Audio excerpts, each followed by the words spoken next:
America's center of power changed, and with it, the dynamics of the political landscape.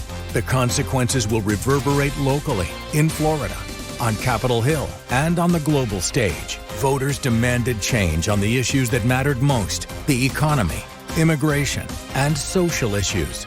Now, News4JAX goes beyond the headlines with political analysts who provide unique context and perspective. Experts focused on the issues making headlines. This is Politics and Power.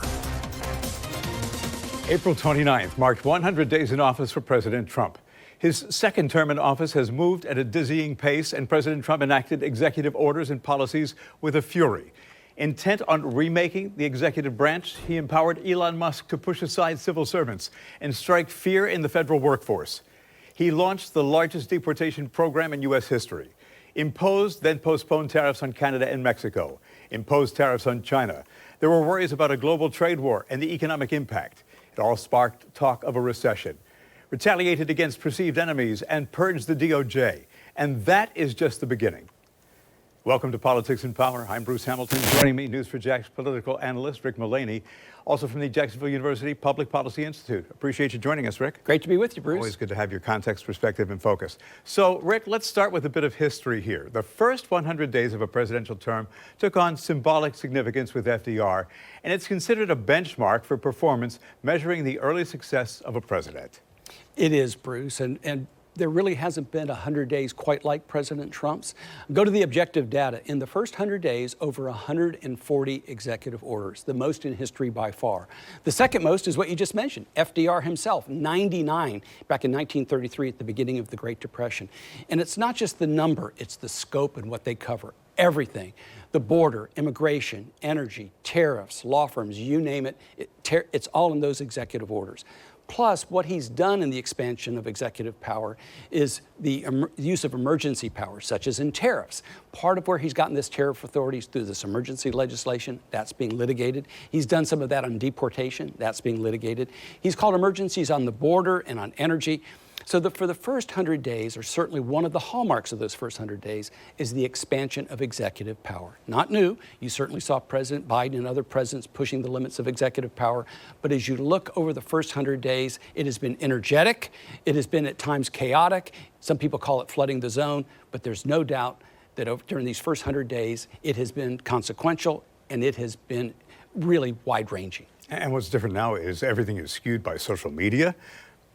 Organizations that pretend to be media but have an agenda, and people wonder whether or not there is real media out there that, sticks with journalistic ethics. That is another debate. The weeks since President Trump returned to office have been a whirlwind of activity to show Americans that his administration is relentlessly pursuing his promises. Congress has been compliant. He has had a free hand to begin overhauling the government and upending foreign policy. His imprint is everywhere, but the long-term impact is often unclear, Rick. Bruce, this is an important conversation. We really should have. Let's talk about the long-term impact. Let's talk about three areas in particular. If you look back over the last 100 days and you struggle to find one defining moment, which is hard, and people disagree on this, I would say it was what he called Liberation Day on April 2nd, and it was the tariffs. What he did with the tariffs is he had them wide-ranging. One part of the tariffs was 10% across the board to 185 countries. A second was what we might call sector tariffs. It was on automobiles, industry, aluminum, that kind of thing. And then there's a third, reciprocal tariffs, where he did it to other nations, looking at what are their tariff policies on us and also non-tariff policies. What that has done right up to this very moment, as you and I are speaking today, is caused disruption, instability, and uncertainty about the future. President Trump says this is short-term pain, but we're going to benefit in the long run. And by the way, at the Public Policy Institute, we talk about the importance of long-term thinking and of short-term pain for the long term. But there are many economists who simply disagree with President Trump fundamentally. They believe there's short-term pain, but they also think this is deeply flawed in the long term. I believe as you look to the future, longer term, you're going to likely see a pivot from President Trump on this tariff policy. It has been defining in his first 100 days. The second area that truly has been defining, and there are many, is foreign policy. 80 years of foreign policy in which we have been firmly a part of NATO, in which Ronald Reagan himself and others very clear-eyed about the threat of the Soviet Union. And now many believe that it's that same threat from Putin and Russia, something that Donald Trump is taking a very different position and very different on Ukraine. And I don't mean harsh towards President Trump, but in a fair look at what's happened over the last 100 days, Russia is in better shape in day 100 than they were on day 1 of this presidency. Russia has advanced its cause during this term, and the odds now are stacking up against the president to get a peaceful resolution here. And if he does, we're going to ask what terms. And the third area, Bruce, and much of his policy is directed at this, and I think President Trump deserves credit for focusing on it. That's the $37 trillion debt. That's the growth of the federal government. He wants to rein in both. But we're going to have to see what this budget process looks like. We're going to have to see what the tax policies look like. And in the long run, when you look at these 3 areas, tariffs, foreign policy, the budget, and the debt, very consequential, but we don't know just yet what that long term looks like. We're going to have to see. And we also have to take into consideration the short term here, and that's Donald Trump being Donald Trump and Donald Trump shock and awe. Oh, no question about it. Stylistically, was certainly something that we have seen. He liked Liberation Day because of the shock and awe of it, how stunning it really was. He agrees, he likes that in Ukraine, the shock and awe. You've seen him take on Ukraine in a very direct way. That is, during these first 100 days, if you're part of his base, you loved what's happened. If you're a detractor, you're saying this is worse than I ever thought. But where Donald Trump is actually being hurt is by those moderate Republicans and independents that really got him elected, in addition to his base, that have serious questions about the direction of this economy and some questions about the direction of foreign policy and where this is all going. Very serious questions being raised. So let's pick up on some of that. His goals, President Trump's goals, occasionally conflict with each other. He promised both to lower the cost of living and to impose tariffs on foreign goods, which will most likely increase prices. And that's where the American public has some problems. It is. I think the public really is concerned. Many small businesses are concerned about the impact of tariffs, and families across the country are concerned about the costs with tariffs. Now, for President Trump, he believes that his energy policy, and he's getting some benefits by keeping the price of gasoline down, and by the way, this increased production, which should kick in next year, he believes that will help offset some of the price pressures coming from tariffs, because tariffs are a tax, and it's going to be a tax increase. But the other part that's a little bit consistent is Donald Trump argues on the one hand that these tariffs are about generating revenue, and on the other hand, it's about fair trade and lowering tariffs for everybody. Well, you really can't have both. He needs to begin to identify, does he want to leave the tariffs in place for revenue, which has its own issues, or are you going to try to lower them so you have fair trade, but you don't get the revenue? He rightfully has recognized that certain areas are important for national security, such as semiconductors and pharmaceuticals. We do need that manufacturing in this country. But that doesn't mean all manufacturing doesn't need to be here. Shoes, shirts, dolls, toys, a little bit of a different case can be made there. Sometimes I think we look at these issues in black and white, free trade bad, free trade good. Instead, it's more complex than that. A lot of great things have happened with free trade over the decades. Increased productivity, increased wealth, lifting millions and billions, in fact, out of poverty. But there's been downsides to free trade that the president has recognized. The loss of manufacturing jobs, being vulnerable from a national security standpoint when it comes, as I said, to semiconductors and pharmaceuticals and others. But instead of having a more targeted approach, it's been this across-the-board approach. And I think you're going to see a pivot from the president when it comes to these tariff policies. He needs some deals soon. They need to be positive deals, but I think he's going to have to show, as he likes to say, some flexibility. And people get caught up in some of the rhetoric. He's been saying this is President Biden's economy and, this is President Trump's economy. It was a big subject in the Meet the Press interview with Kristen Welker. And, you can't really say it's a certain president's economy. The economy is the economy, and there's so many different influences, which I think is to your point here. Some of the Republican president's executive orders are statements of intent or groundwork to achieve what has yet to be done. Day one, for example, he declared an energy emergency to spur production. But he's not promising a payoff until next year when he told voters to count on a big drop in their utility bills, for example. Bruce, I think a lot of the executive orders, many of them are directional. And I think he gets high marks from many on what he's identified as a problem. For example, the debt at $37 trillion. Energy policy, in which fortunately energy prices are relatively low, and he's hoping with increased production they'll go even lower. You take a look at the growth of the federal government. You take a look at the involvement in foreign wars. The cultural issues in which he talks about going too far on trans or maybe DEI. The president, I think, is underrated as a politician. He is underrated as a marketer. He knows how to talk to people. He paints it in terms that the public understands. And a lot of those executive orders are exactly as you said, there for that purpose. The payoff may come later, but the political value is sooner when he does those executive orders. All right. Other issues are languishing. Whether Trump has run up his scorecard lawfully, he has faced lawsuits over some of his actions, meaning much of what he's done could be undone as cases play out. So let's start with immigration. He's cracked down on illegal immigration. Immigration and Customs Enforcement's arresting large numbers of people across the country, many of whom assert their innocence have been deported without due process. Let's talk about the case of Kilmar Abrego Garcia. He's one of those hanging in the balance. Deported to a Salvadoran prison despite having no criminal record and no hearing into whether or not he's a gang member as alleged by the administration. Question of due process. Just the other day, the president was asked whether or not, he has to be held to the Constitution on the issue of due process. This is a big issue here. It is. And by the way, I think the media remains oftentimes overly critical of Donald Trump and may mischaracterize what he said. For example, this notion that he's not sure if he has to uphold the Constitution. If you listen to that interview, I don't believe that's what he was saying. What he's saying is that due process, depending on whether you're a citizen or a resident or you're an illegal alien or you've committed a crime, may be different. But he's going to follow the order of the Supreme Court. Dictates of the Supreme Court, he did say that. Yes, and so I think that got mischaracterized. But your overriding point was this one. On the deportation, what he's done on deportation, as he's done in a number of areas, is he moves quickly with shock and awe, like you talked about. And he plays more to the court of public opinion, and he doesn't worry about the court of law. But he's going to experience setbacks in the court of law. He's already experienced a setback in the court of law when it comes to those executive orders on law firms, with the federal judge last week declaring what President Trump did to be unconstitutional. And I do predict the law firms have the better argument, and they will prevail in the long run. Harvard, when he's going after their tax-exempt status.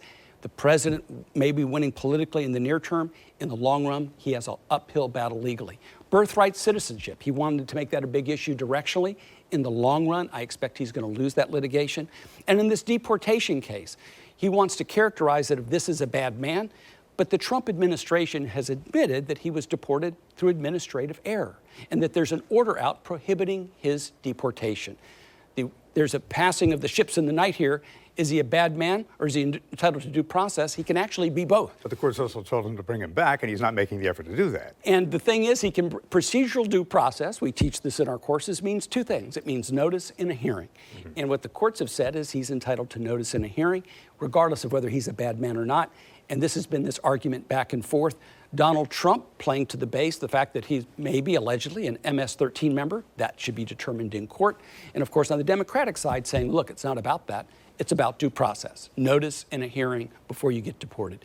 Highly contentious issue. We'll have to see what the Supreme Court says on that. But there's also the case of another person who was deported, and the courts basically said he is not to be, let out of the country, and he was deported anyway. Bruce, if you're defining what's happened uniquely in the first 100 days, mm-hmm. I've mentioned the number of executive orders, count the litigation. No, nothing like, we've never seen anything like this in terms of litigation, and you're certainly seeing it on the immigration front, you're seeing it in higher ed, you're seeing it with executive orders on a variety of fronts, mm-hmm. and that's going to continue. Right, very divisive issues out there. Also questions whether constitutional rights are being violated in the process of the countdown. Let's talk about the economy and move on from immigration because, it's such a complicated issue right now. And the courts are going to weigh in, and we'll see where it goes. Inflation has been falling since a peak of 9.1% in 2022. It was at 3% in January, the month that Donald Trump was inaugurated, 2.4% in March. He said, we already solved inflation. He boasted. But the Federal Reserve warned that the president's tariff plans will most likely lead to higher prices by taxing imports. The president says, you know what? There's going to have to be some pain here for America. He's also said that he wants Jerome Powell out, backed off on that. Now he's back criticizing Jerome Powell. The whole economic issue and the president. What do you think? Bruce, I think this is the single greatest area of potential vulnerability for the president. His base is hanging with him through thick and thin. But there are serious questions being raised about the economy and inflation. And there are some crosswinds here, some cross currents. On the one hand, what he's hoping is that his energy policies, for example, are going to help lower some of those prices. He's hoping that some of the spending cuts in this next budget are going to help lower some of the prices. And he's also looking to the Fed and what they're doing. But on the other hand, some of the things he's doing are inflationary, such as the tariffs, which raise prices but may dampen demand. And then he wants some interest rates cuts from the Fed, which could increase inflation. And by the way, tax policy. Those taxes, tax policy and the tax cuts and what they're going to look like, potentially inflationary too. So what I'm talking about here is the cross currents of these policies and how they work out. But the public's not concerned about the cross currents. They're wondering about what is the price at the grocery store? What is the cost of what's happening in their business, especially if you're a small business with tariffs? The real unknown here, the real instability has come from tariff policy. But get ready over the next 100 to 200 days as we dive into these other areas: the budget, tax policy, tariff policy, fiscal policy, monetary policy. All that's going to come into play. And for Donald Trump, this is a great area of vulnerability. I'll say this: Joe Biden enjoyed a relatively decent, good honeymoon during his first few months in office. It was the summer in his first year in which the withdrawal from Afghanistan and inflation took place, and he never recovered. Donald Trump enjoyed, I believe, some strong support at the beginning of this term. You have seen that wane. And by this summer, no matter what he tries to blame on Joe Biden, it's his economy, and he is going to be accountable for where this is. And there are cross currents here, with the greatest enigma, the greatest challenge being, I believe, tariff policy and what that means for the economy. And if I remember correctly, memory serves me, when you and I on April 30th talked about the first 100 days in a much briefer interview, you said more important than the first 100 days are the second 100 days and the ensuing time after that. And we'll talk more about that. So when Politics and Power continues, the fight against inflation, Trump's promise to end the war in Ukraine, which still rages, and how does the president's first 100 days resonate with Americans? That and more when Politics and Power continues. Welcome back to Politics and Power. Bruce Hamilton, along with Rick Mullaney, News4JAX political analyst and head of the Jacksonville University Public Policy Institute. So President Trump failed to end a war as promised within 24 hours, which wasn't really expected, and I don't think he expected to either. At rally after rally last summer, the president promised peace between Russia and Ukraine merely by winning the election. He said, "Before I even arrive at the Oval Office, shortly after I win the presidency, I will have the horrible war between Russia and Ukraine settled." He told that to a National Guard Association conference in Detroit in August. By then, he'd been making the same vow at least since May. It didn't happen. In fact, at times he said he could end the war in one day. It has yet to happen. I think he's becoming more realistic about what's going on in that part of the world. That's correct, Bruce. You know, with Donald Trump's supporters, they take him seriously but not literally, and his detractors will also take him literally but not seriously. So when he says literally, I'm going to end it on day one, nobody expected it to end on day one. And when he said, I'm going to lower prices on day one, nobody expected prices to be lower on day one. What they didn't expect is that in each case, 100 days out, it might be actually worse than day one. And that's what you have with Russia and Ukraine. Russia, I sometimes default to my Soviet Union language, Russia, with Putin, I believe they're expansionists. I believe he is an evil dictator. And I think that in the past, presidents haven't been clear-eyed about the Putin threat. That includes Bush, that includes Obama, that includes Trump himself. And so right now in that war, what Donald Trump is finding is how difficult this truly is. And Europe, our allies in Europe and NATO are very, very concerned, as we talked at the beginning of the program, about the long-term future. So when Donald Trump and Marco Rubio say we either get this peace accord or else we're out, we don't know what that means. Does that mean they're simply withdrawing from the negotiation process? Does it mean they're withdrawing support for Ukraine? If so, that's another victory for Russia, because over the first 100 days, Russia has advanced its cause in terms of negotiating strength, in terms of territory, in terms of its position, and they've been dragging this out, I believe, intentionally for their own advantage, which, by the way, is their MMO. It's exactly what they do. So Donald Trump has come headlong into the reality of how difficult this is. But the even bigger picture, I believe, is our relationship with NATO, our relationship with our allies, and the message has been sent to them, or at least they're perceiving the message to be, you're on your own. And many of those countries, such as Germany, have said our number one priority is independence from the United States. And even back here at home in Canada, which isn't the same issue, Canada has said the days of cooperation economically and politically with the United States are over. And we have very important talks going on right now. So on the foreign policy front, which typically isn't front and center for the American public, the war with Ukraine is very, very challenging. And the president has run into just how difficult it is just to end that conflict. Do you think some progress was made when it came to relationships when, right after Pope Francis's funeral, President Trump sat down with Volodymyr Zelensky and they hammered out that mineral deal? as symbolic as it may be? My short answer to that is yes. I actually think that was very helpful. I think the minerals deal is helpful. I agree with Scott Bessent, the Treasury Secretary, who said it sends a strong message that the United States believes, and there's language in this deal consistent with that, to Russia, that we believe in the sovereignty of Ukraine. That was an important message to send. Quit blaming Ukraine when the clear aggressor is Russia. Talk about the sovereignty of Ukraine and give the United States a vested interest in the future of Ukraine, in the minerals deal. So I believe that photo from St. Peter's is symbolic and important, a sharp contrast to what we saw in the Oval Office. I think this moves it in the right direction. Can we get there or not is certainly beyond me knowing. I'm certainly hopeful that we will. And if we do, I hope we do it in terms that helps ensure the long-term security of Ukraine. Because remember, in 1994, when the Budapest Memorandum was written, they were the third largest nuclear power in the world. They gave up their nuclear weapons with security guarantees from the United States and Russia. That certainly did not work out for them. So one of the things they want out of this negotiation process is a guarantee of security, and I think the minerals deal is a step in the right direction. Yeah, and the body language in the photo between the two of them was much healthier than it had been in the past. And we also have to be mindful of the fact that when he was asked about the use of nuclear weapons, Vladimir Putin says, I hope we don't have to use them. Will it come to that? Let's hope not. But the fact that he would even couch it that way is very frightening. He's been doing some saber rattling on nuclear weapons for a while now. And he does that for strategic purposes too. I think it's unfortunate. He's the first world leader to actually cross that line, even to use it in that way. And I think that's going to have the effect of having NATO and others, they are concerned about the future of expansion of Russia. The president promised ambitious tax cuts, which you mentioned we would get to. Mr. Trump has tested the limits of what he can do by decree. But the fact of the matter is he's going to need Congress to achieve his promised tax cuts. He pledged to eliminate taxes on tips, overtime, and Social Security payments and said he will make permanent the expiring tax cuts he enacted during his first term. None of this has happened. He is working with Congress and the Republicans to push through legislation. But it could prove difficult to pass what he calls that big, beautiful bill to push it through. Don't think he's going to get everything he wants. Bruce, unlikely to get everything, but he's likely to get his top priorities. For example, the 2017 Trump tax cuts.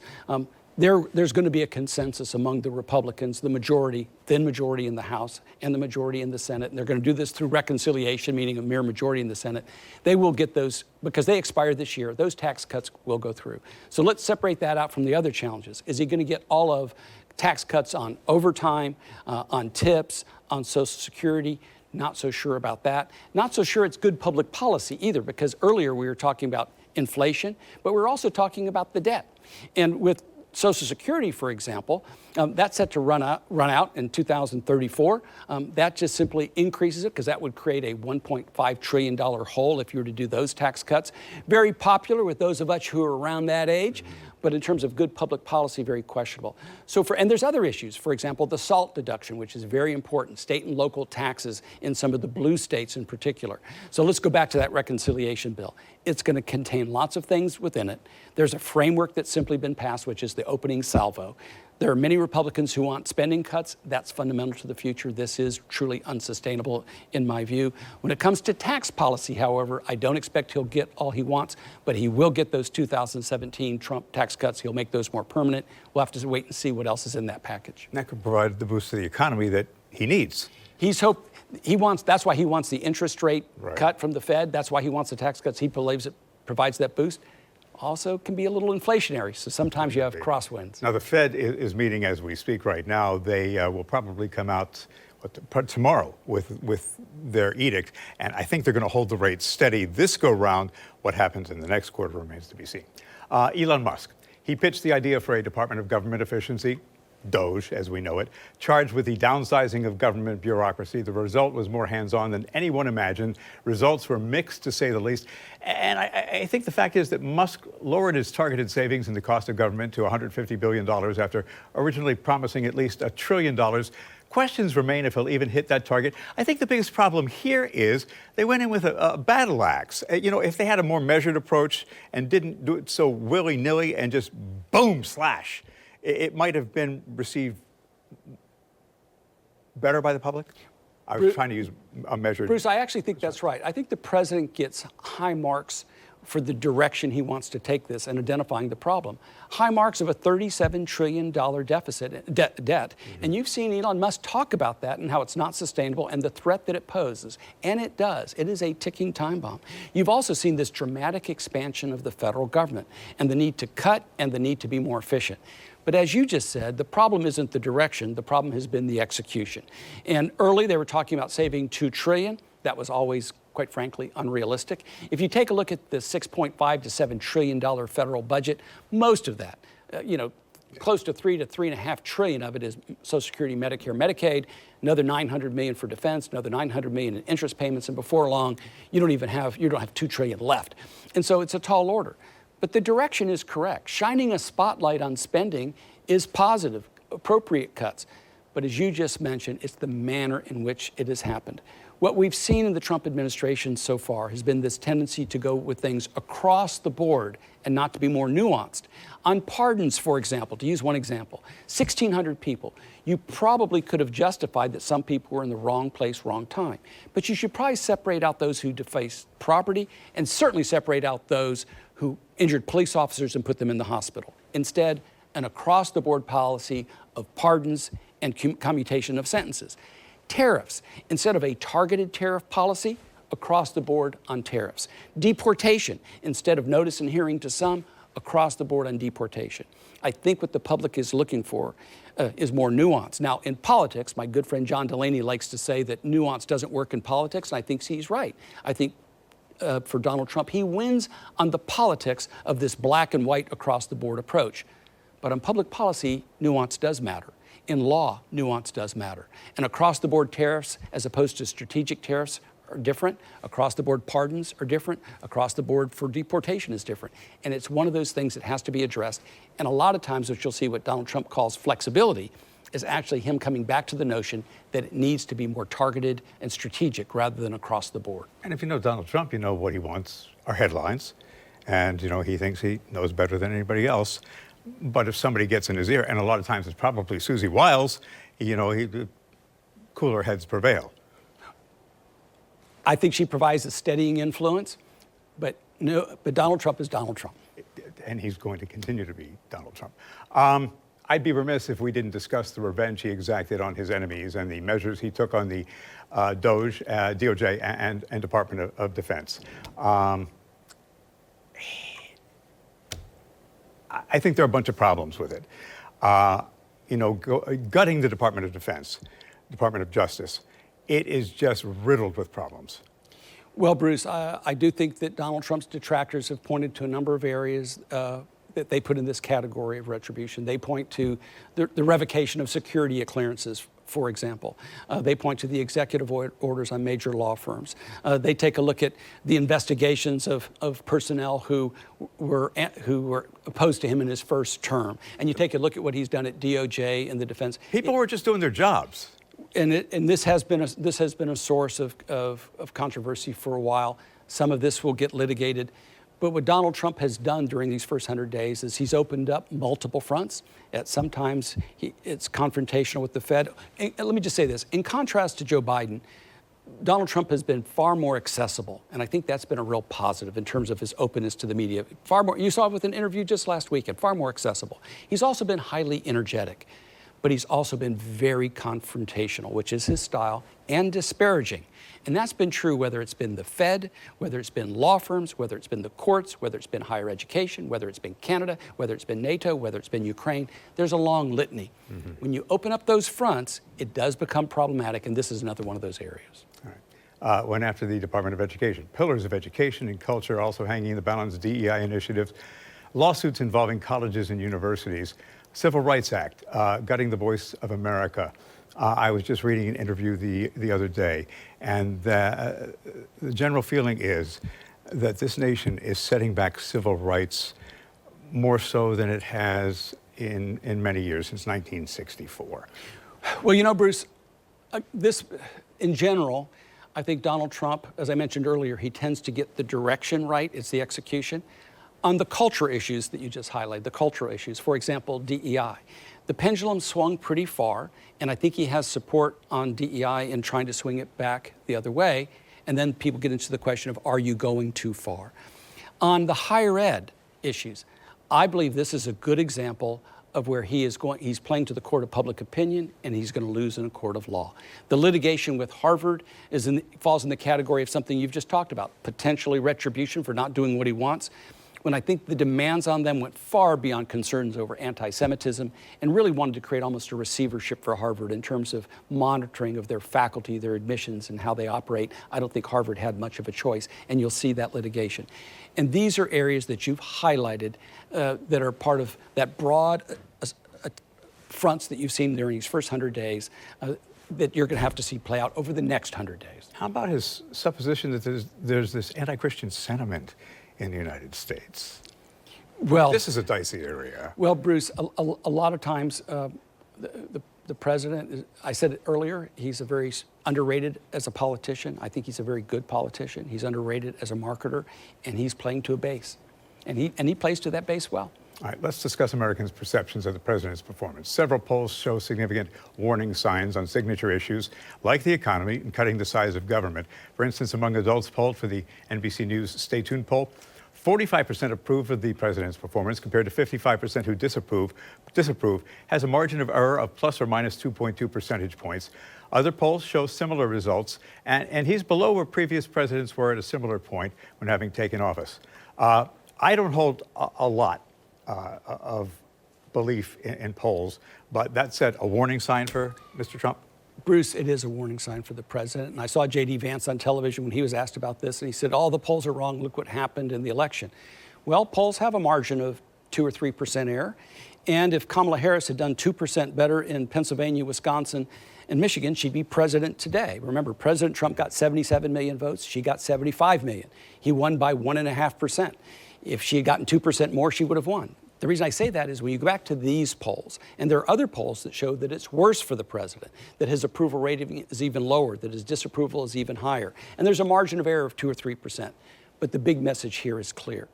There has been a fundamental change in the support for the president from Inauguration Day to now. And serious questions are being asked now as to where we are. Particularly on the economy is where you've seen that real drop in his approval. He gets high marks on the border. Oh, yeah. High marks on immigration. High marks on the border. I think high marks on energy. I think high marks on the cultural issues such as trans and men and women's sports. But he is not. That has been plummeting when it comes to the economy, mixed on foreign policy, wait and see on the budget and taxes. But for Donald Trump and for J.D. Vance to put this all on flawed polls, that's just a way of deflecting a reality, which is across the country, there is a growing concern about where we are, and his disapproval has skyrocketed and his approval has come down, particularly on the economy. And you know the president has his own take on the polls. He says he's taking issue with it. He wants an investigation into the pollsters as his approval ratings sink. On a social media platform, he wrote, "Fake polls from fake news organizations." And he added, these people should be investigated for election fraud. And add in, he says, here's a surprise, the Fox News pollsters while you're at it. He went on to describe the pollsters and presumably the news organizations that commissioned the polls as, quote, negative criminals who should be seen as sick. Just this is Donald Trump. It's just part of the style that we've come to see both in the first term and the second term. He's not shy. As I mentioned earlier, he can be confrontational. He can be disparaging, but Donald Trump is a very good politician, and he gets the direction, I think, right in many instances, right on the border directionally, right on immigration directionally, right on energy in terms of trying to lower prices, right in trying on tariffs. He's right on much of what he's saying in terms of the need for manufacturing, particularly in those areas that relate to national security, as I mentioned earlier, pharmaceuticals and semiconductors in particular. But it takes more than just getting the direction correct. It's the execution, and then there's the style of how we go about it. And that, what you just gave us, is part of a style that we've come to accept. I, for one, am not very accepting of that sort of confrontational, disparaging style, and I think it can undermine the effectiveness of good public policy. But for Donald Trump, it has been a remarkable first 100 days. It has been energetic. It has been broad-ranging. It has been consequential. I do think that the next 100 days matter. And unlike China, we have a midterm election a year and a half from now. And the ultimate report card is coming with the public, the polling, but also get ready a year from now or so when those feelings begin to matter as we look to those midterms. And I wonder if those feelings are even going to matter, because the fact of the matter is that the Democrats need a generational change when it comes to their leadership. They need to figure out what the heck their message is. They've got a lot of problems of their own. That's a whole other show, which we actually did last week. There is no conspiracy here. Political analysts say the president's programs are failing, and the public is taking notice. How much notice, I guess, remains to be seen. Bruce, I think he's had some successes that he can point to, and he loves to point to them. But there's also some that are very problematic that we've highlighted during this program. And they're serious and they're consequential. That's true with the economy, that's true with tariffs, that's true with foreign policy. And so although we're at the end of these first 100 days, the next 100 days matter. And I believe that by this summer, it's going to get very baked in. Donald Trump is going to have the experience of Joe Biden. There will come a point where he owns all of this, although he says some of this is Joe Biden, and he will be accountable. And I think the greatest vulnerability in the end is the economy. Okay, so you'll be back before then, but what do you say? It's been 200 days. Let's revisit some of this. Okay. Always a pleasure, Rick. Thank you, Bruce. Rick Mullaney, thank you so much for your time, and we thank you for watching Politics and Power. You can watch on demand anytime on the News4JAX YouTube channel and News4JAX.com. Have a great day. See why every day more people are choosing News4JAX, Northeast Florida and South Georgia's #1 source for local news.